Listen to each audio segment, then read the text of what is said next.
언급한 바가 있지만 우리는 예배를 위해서 구원받는 겁니다. 예수님께서 이 땅에 오신 것은 바로 예배입니다. 예배. 그렇기 때문에 코로나가 현재 2단계로 격상되어 있는 상황이지만 예배하는 마음만큼은 절대로 잡으면 안 됩니다. 그리고 현장 예배가 곧 성경적인 예배라는 사실을 반드시 기억하시고, 온라인 예배는 우리가 어쩔 수 없이 예배하는 것이지만 우리의 본향은 곧 천국이고 천국에서 하게 될 것도 예배라는 사실을 반드시 기억하셨으면 좋겠습니다. 말씀 보겠습니다. 코로나 바이러스가 우리에게 찾아온 지 어느덧 283일이 지났습니다. 굉장히 많은 시간이 지났습니다. 코로나 바이러스는 우리 생활에 많은 것들을 바꿔 놓았습니다. 우리 건강과 물질적인 문제뿐만 아니라 미래에 대한 근심과 여러 가지의 걱정거리까지도 만들어내었습니다. 전문가들은, 트렌드 분석가나 미래를 분석하시는 전문가들은 이 앞으로의 상황이 그렇게 전망적이지 않다라고 이야기를 합니다. 못해도 내년도 5월까지는 이러한 사회적 거리두기가 현상되어질 것이다라고 이야기를 하고 있고, 선진국을 기준으로 해서 본격적인 이 백신의 투여 방향성은 4월에서 5월까지 집중적으로 백신 투여가 진행이 되어진다라고 이야기를 합니다. 좀 긍정적인 메시지라면은 내년도에는 코로나가 종식되어질 것이다라는 메시지가 있고요. 좀 부정적인 메시지라면 내년도 3월까지는 굉장히 힘든 한 해를 보내지 않을까라는 생각을 염두에 봅니다. 사람들의 심리상 걱정거리들이 늘게 되어지면 당장 눈앞에 있는 문제를 해결하기 위해서 손쉬운 방법들을 선택하고는 합니다. 이 위기가 닥쳐오고 고난이 닥쳐오면 이 문제를 해결하기 위해서 가장 눈에 보이는 손쉬운 방법들을 선택한다는 것이죠. 예를 들어서 이런 것들이 있죠. 때로는 부정한 방법이라든지 선의의 거짓말을 활용해서 이런 문제를 해결하는 방법이라든지 비성경적인, 성경적이지 않는 상술과 방법들을 통해서 문제를 해결하고자 하는 모습들이 종종 우리들의 모습 속에 나타난다라는 것입니다. 당장 그 문제를 해결하기 위해서 성경적이진 않지만 뒷돈을 주기도 하고, 성경적이지는 않지만 부정적인 방법을 저질러서 당장의 문제들을 해결하려고 하는 것이 우리들의 본성의, 성향의 모습이라고 말할 수 있다는 것입니다. 오늘 말씀도 우리의 상황과 크게 다르지 않은 상황을 보여주고 있습니다. 이스라엘 백성들은 아주 큰 고민 가운데 있었습니다. 그리고 이 고민을 해결하는 방법으로 앞서 설명했던 것처럼 이 고민을 해결하기 위해서 가장 익숙하고 손쉬운 방법으로 이 문제를 해결하려고 했습니다. 민수기 21장 5절의 말씀을 함께 보겠습니다. 21장 5절 말씀입니다. 백성이 하나님과 모세를 향하여 원망하되 어찌하여 우리를 애굽에서 인도하여 내어 이 광야에서 죽게 하는가? 이곳에는 먹을 것이 없고 물도 없다. 우리의 마음이 이 하찮은. 오늘 본문의 말씀, 이스라엘의 불평. 오늘 본문의 말씀은 이스라엘의 불평에서부터 시작되어집니다. 이스라엘 백성들이 불평했던 이유는 무엇입니까?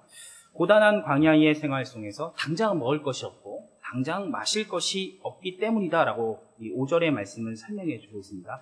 그러나 이 민수기가 쓰여진 당시는 이 광야 40년의 이 광야의 생활이 마쳐질 때 쓰여진 본문입니다. 그렇기 때문에 하나님께서는 먹을 것이 없는 이스라엘 백성들에게 과거에 이미 만나와 메추라기를 선물로 주셨고, 그리고 이 마라 예스물, 이 더럽고 추잡한 물을 맑고 깨끗한 정수된 물로 변화시켜 주시는 기적을 통해서 이미 이스라엘 백성들에게 먹을 것도 주셨고 마실 것도 충분히 주셨습니다.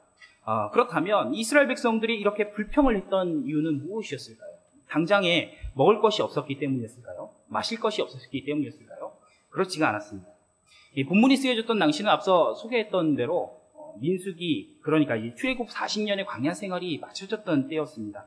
그렇기 때문에 그들의 문제는 단순히 먹을 것에 대한 문제도, 그리고 마실 것에 대한 문제도 아니었습니다. 그렇다면 그들의 문제는 무엇이었습니까? 그들의 문제는 40년의 광야 생활이 마쳐지고 나서 그들이 어느 땅으로 들어가게 되죠? 가나안 땅으로 들어가게 됩니다. 그리고 그 가나안 땅으로 들어갔을 때에 이스라엘 백성들은 어떤 것을 해야만 합니까? 가나안 거민들과 전쟁을 치러야만 했습니다.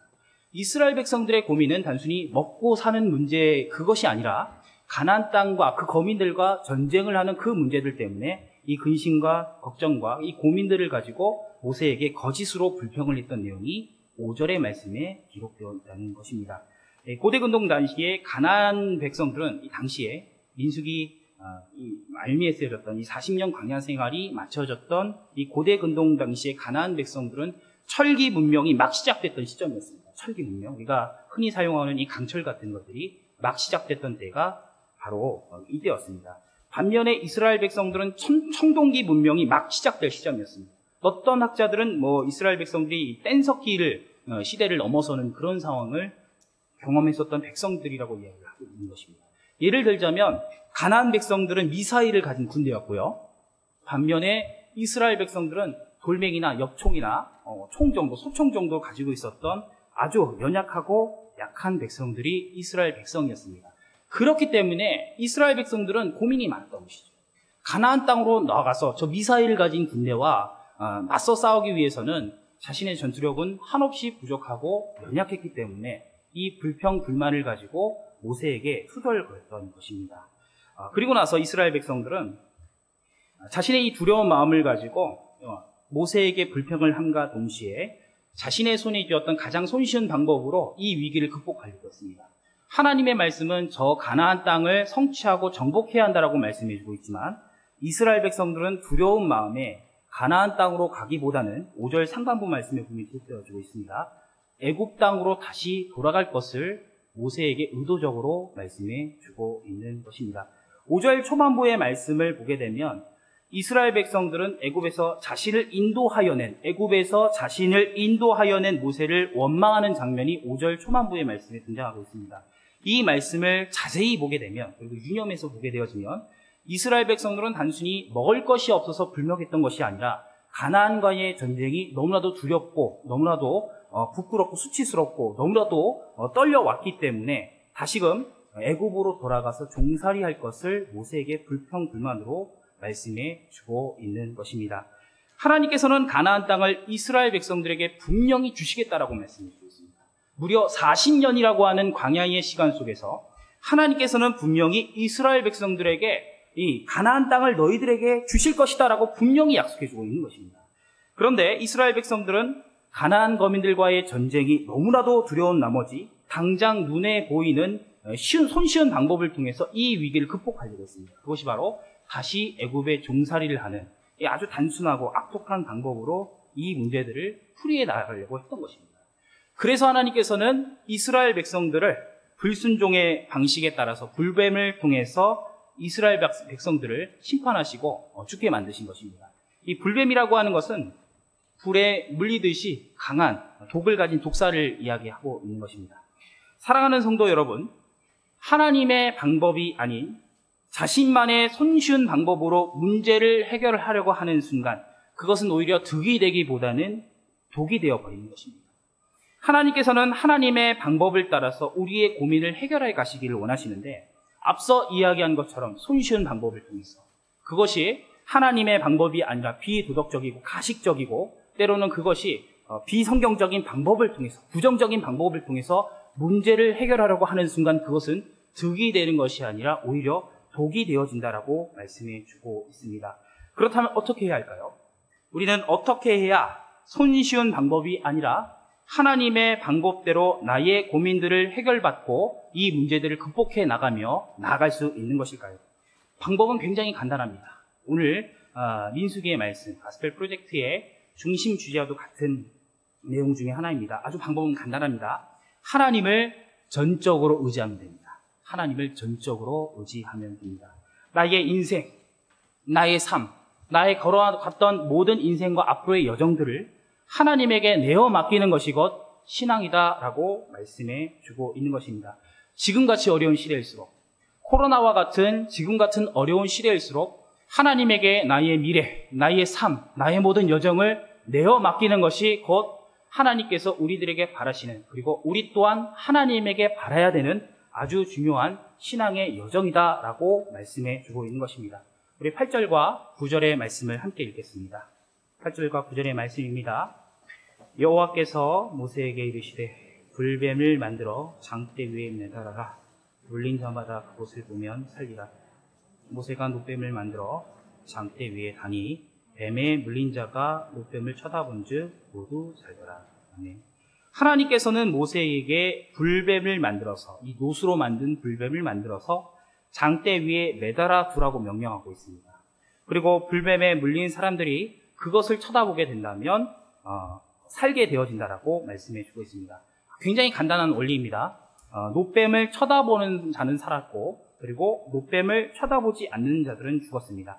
우리는 여기에서 하나님을 의지하는 것이 어떤 성품과 어떤 성향을 가지고 있는지를 발견해야 됩니다.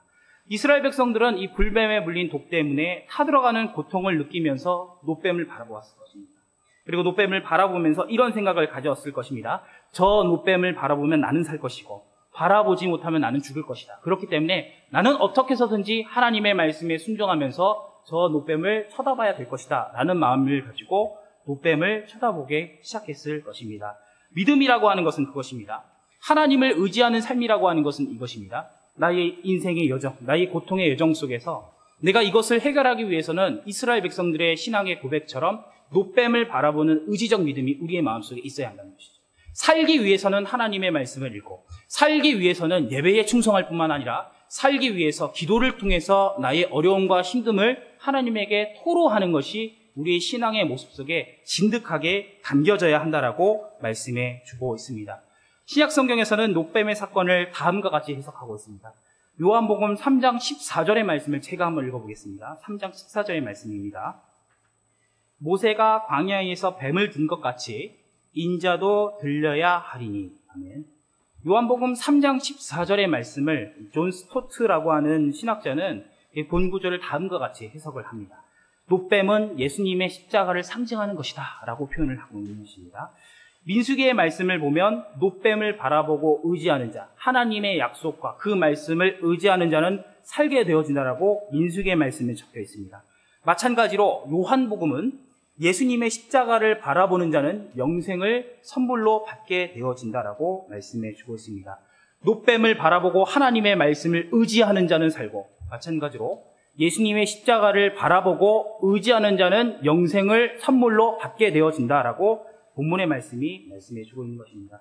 믿음이라고 하는 것은 그런 것입니다. 의지적 성격이 있다는 것이죠.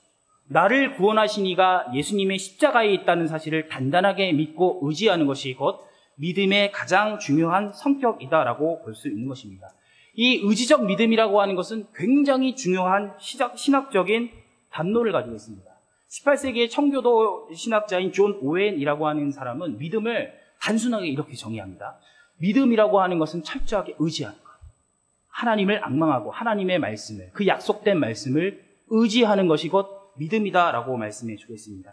그 수많은 어려움과 고통 속에서 우리가 하나님을 의지하고 이 말씀을 통해서 나의 어려움과 힘듦을 해결하고 극복해야 하는 것처럼 오늘 말씀은 하나님을 앙망하고 의지하는 우리의 모습을 통해서 우리의 여러 가지 고민과 문제들을 해결해 가시는 그 하나님의 말씀의 은혜가 이 말씀 속에 있다는 것입니다. 사랑하는 성도 여러분, 내 눈앞에 보이는 암담한 현실 속에서 여러분들은 무엇을 의지하고 있습니까? 당연히 하나님을 의지해야 하는 것이죠. 당연히 하나님을 의지해야 하는 것입니다. 손쉬운 방법이 아니라, 감언이설과 인기응변이 아니라 당연히 하나님을 의지하는 것이 여러분들의 고통과 고난의 이 순간을 극복할 수 있는 중요한 키워드의 말씀이라고 볼 수 있는 것입니다. 아들을 우리들에게 내어주신 하나님의 사랑을 생각하십시오. 우리를 사랑하시기 때문에 우리의 고민과 우리의 사망과 우리의 지옥이라고 하는 영원히 풀리지 못하는 이 문제 속에서 아들을 내어주시는 그 하나님의 사랑에 집중해 보십시오. 그렇게만 한다면 우리가 하나님을 앙망하고 의지하며 지금 우리가 처해 있는 많은 힘듦과 어려움들을 하나님을 온전하게 의지하며 극복할 수 있는 신앙의 눈이 온전하게 열려지게 된다는 것입니다. 하나님을 의지하는 것은 그 무엇보다 중요합니다.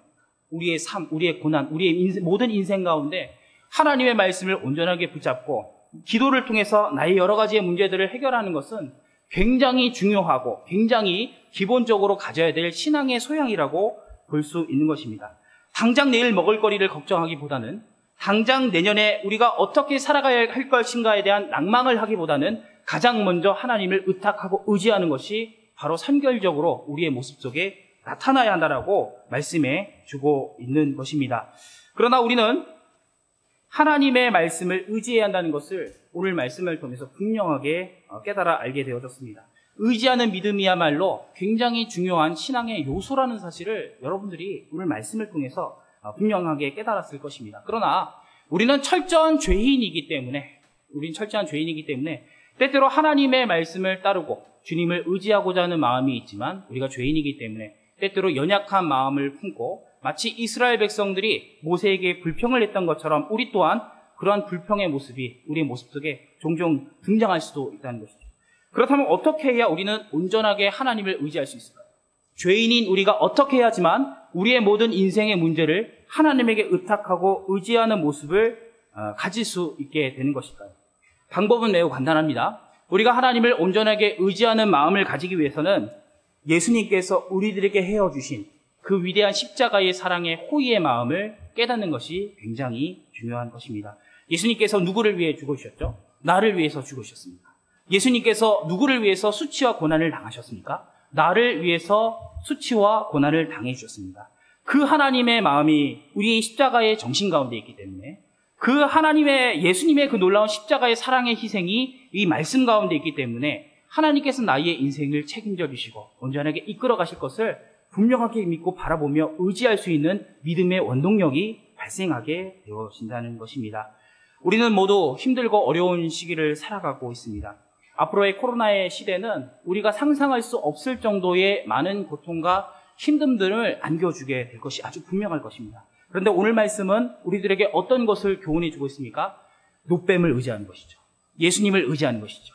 예수님을 바라보고 나를 그 무엇보다 소중하게 생각하시는 그 하나님의 마음을 의지하고 나의 모든 환경과 상황을 하나님에게 의탁해 보라는 겁니다. 기도해 보라는 것입니다.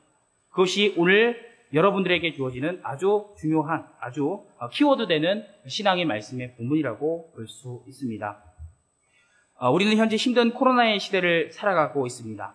이 코로나 바이러스는 우리의 생계를 크게 위협하고 좌지우지하게 만드는 그런 일들을 경험하고 있습니다. 저는 그것을 매우 잘 알고 있습니다. 왜냐하면 저희 부모님께서 자영업을 하시기 때문입니다. 두 분 다 장사를 하시고 공장을 운영하시기 때문에 누구보다 여러분들의 상황을 너무나도 잘 알고 있습니다. 그래서 저는 여러분들의 이 어떤 것들을 염두하시고 어떤 것들을 근심해 하시는지를 아주 구체적으로 잘 알고 있습니다. 제가 목사 안수를 받고 나서 하나님께 받은 첫 번째 메시지는 너무나도 재밌게도 돈을 달라고 하는 메시지였습니다. 굉장히 아이러니한 메시지 중에 하나였습니다. 그래서 저는 유초등부 선생님들과 돈 달라고 하나님께 매주마다 기도하고 있습니다. 매주마다 선생님들 붙잡고 하나님 돈 주세요. 우리 선생님들 돈 주세요라고 기도를 하고 있습니다. 돈을 사랑하는 것은 분명한 우상입니다. 돈을 사랑하는 것은 우상입니다. 그것은 분명한 사실입니다. 물질을 지나치게 욕심내는 것은 분명한 죄 중에 하나입니다. 그러나 물질을 위해서 기도하는 것은 생계를 위해서 하나님께 생계비 달라고 하는 것은 결코 죄가 아닙니다. 지금같이 어려운 시기 때에 하나님께 생계비 달라고 기도하는 것은 결코 부끄러운 것이 아니고 날마다 일용할 양식을 공급해 주시는 그 하나님의 은혜를 생각하며 그 주기도문의 말씀의 교훈을 생각하며 하나님께 날마다 물질 구하는 것, 생계비 구하는 것은 결코 죄가 아닙니다. 반드시 여러분들이 기도해야 하는 기도의 질문 중에, 기도의 제목 중에 하나가 되어져야 하는 것입니다. 오늘 말씀은 노뱀을 의지하는 자, 예수님의 십자가를 의지하는 자는 말씀대로 준행하며 기도하면 하나님의 복을 받게 되어진다라고 말씀해 주고 있습니다. 그렇기 때문에 저는 여러분들이 이런 어려운 환경과 상황 속에서 하나님을 더욱더 의지하며 목 놓아 기도하며 물질 달라고 기도하는 것이 굉장히 중요한 기도의 제목이라고 이야기하고 싶습니다. 2020년은 저에게 굉장히 힘든 시기였습니다. 굉장히 힘든 시기였습니다. 20살 된 이후부터 제가 경험했던 모든 고난을 한꺼번에 겪은 시기가 바로 2020년의 시기였습니다. 코로나의 영향으로 부모님의 사업은 크게 흔들렸습니다. 굉장히 말할 수 없을 정도로 흔들렸고 두 부모님의 건강이 말도 못할 정도로 굉장히 안 좋아하셨습니다. 암이 의심될 정도였지만 다행히도 암은 아니었지만 부모님 모두 다 2020년도 한 해에 동시에 이런 일들이 경험했었고 그리고 사랑하는 영혼을 제대로 만나지 못하는 이 목자의 상실감은 이로 말할 수 없는 것이었습니다. 밤마다 울었습니다. 밤마다 아이들 못 보니까 밤마다 이불을 이렇게 대면서 막 울었습니다. 아이들 못 보니까 제가 아이들을 사랑하는 거 여러분들이 잘 아시는 것처럼 그렇게 큰 낙심 속에 있었을 때 제가 할 수 있는 일이라고는 매일 성경하는 것과 기도하는 것이 전부였습니다. 매일 성경. 그래서 한두 달 동안은 매일 성경을 거의 1시간에서 1시간 반씩 했습니다. 읽었던 본문을 계속 읽고 나에게 주신 말씀이 무엇일까 계속 읽고 그렇게 하나님을 의지하는 연습들을 꾸준히 했던 것 같습니다. 그러자 저에게 아주 놀라운 일이 일어났습니다. 하나님의 마음이 어느 순간 저희 마음속에 다가오는 것을 느꼈습니다. 너무 힘드니까 말씀 읽고 기도하니까 하나님의 마음이 제 마음속에 다가오셨습니다. 너를 사랑하는, 나를 사랑하시는 하나님께서 나의 인생을 그 무엇보다 신경 쓰시고 나의 인생을 그 무엇보다 올바른 길로 이끌어 가실 그 하나님의 마음이 제 마음속에 들어오기 시작했습니다. 그러자 연말이 되니까 하나님께서 저희 개인적인 모든 문제들을 다 해결해 주셨습니다. 부모님의 건강도 다 호전되셨고 사업도 굉장히 많이 힘들었지만 다 호전되어지는 일들을 경험하게 되었습니다. 사랑하는 종암제일교회 성도 여러분, 하나님을 신뢰하는 것이 곧 우리의 신앙생활의 가장 중요한 신앙의 덕목이라는 사실을 반드시 깨닫는 우리 종암제일교회 성도 여러분들이 되어주시기를 바랍니다. 예수님께서 우리를 사랑하신 것처럼, 우리를 사랑하시기 때문에 저 십자가에 달리신 것처럼, 저 장대에 달리신 것처럼 우리를 사랑하시기 때문에 십자가 달리신 그 예수님의 사랑을 깨닫게 되어진다면 하나님께서 우리의 삶을 그 무엇보다 관심 있게 여겨주시고 우리의 모든 고난과 모든 여러 가지의 근심거리들을 반드시 해결해 주실 것이라는 그 하나님의 은혜를 여러분들이 반드시 기억해 주셨으면 좋겠습니다. 새벽에 나와서 기도하십시오. 새벽 예배 나와서 기도하십시오. 수요 예배 나오시고 금요 예배 나오시고 주중 예배 나오는 것을 힘써서 하십시오. 신앙생활의 모든 절대적인 기준은 하나님께 예배하는 것입니다. 그것이 여러분들이 지금 이 어려운 시기를 살 수 있는 유일한 해결 방법인 것을 반드시 믿으시기를 바랍니다. 네, 함께 기도하겠습니다. 제가 기도하겠습니다. 살아계신 하나님 아버지, 오늘 노뱀 사건을 통해서 예수님을 온전하게 의지하는 것이 곧 우리 신앙의 근간이라는 사실을 우리가 반드시 기억할 수 있도록 도와주시옵소서. 노뱀을 바라보는 자는 살고 바라보지 못하는 자는 죽었던 것인데 우리 신앙의 모든 것들이 오전히 하나님을 앙망하며 나아갈 수 있는 우리가 되어줄 수 있도록 도와주시옵소서. 코로나 바이러스의 많은 여러 가지 여파가 나의 환경들을, 나의 물질적인 것들을, 나의 건강을, 나의 근심들을 찾아오게 만들어졌지만 오늘 말씀은 주님을 더욱더 의지하는 자가 살게 되어진다라고 말씀해 주고 있습니다. 하나님 아버지, 우리가 하나님을 더욱더 의지하며 하나님께서 주시는 그 말씀에 약속된 안식의 은혜를 온전하게 경험할 수 있는 우리가 되어줄 수 있도록 도와주시옵소서. 예수님의 이름으로 기도합니다. 네. 찬송가 214장 함께 찬양하겠습니다. 찬송가 200